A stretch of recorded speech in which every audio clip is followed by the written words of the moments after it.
เก่งอย่างแซ่สวัสดีออกมาบอกให้คนรักอยู่ด้วย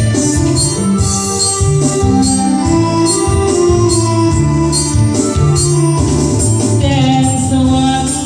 ดินแดนของคนร่ำรวยเท่านี้เลยสวยมาเสียแฟนที่แดนแห่งนี้น้ำเงินรีสอร์ทแดนสวรรค์ของคนทั้งนี้แฟนเฮาฮักมาหลายปี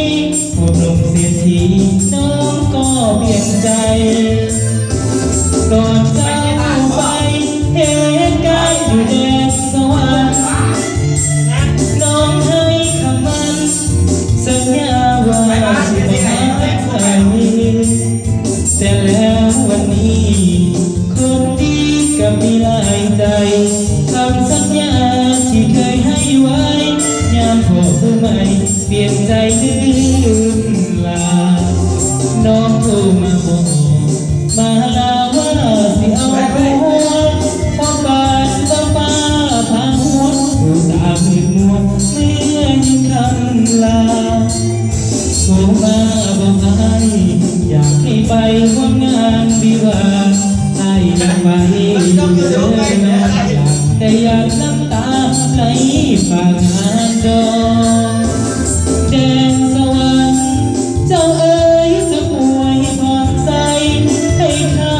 กับคนหาใหม่ขออย่าได้เพราะความเศร้าหมอง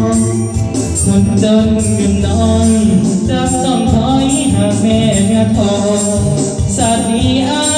บ่ได้น้องไอ้กะสิของสาดนาสามี บอสทุกอย่างแม่ท่านจะดีก่อนบอกทุกอย่างแม่ท่านโอ้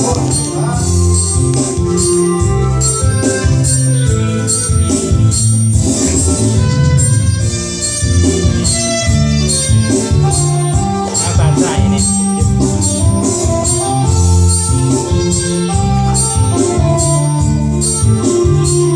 น้องโทรมาบอก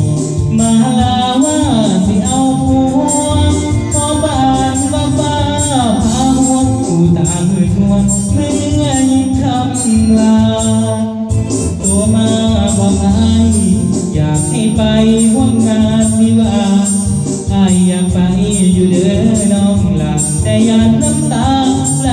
ฝากงานดองแดนสวรรค์เจ้าเอ๋ยจงอวยพรใสให้เขากับคนหาใหม่ขออย่าได้เพราะความเศร้าหมองคนจนเงินน้อยจำต้องถอยหาแม่เนื้อทอง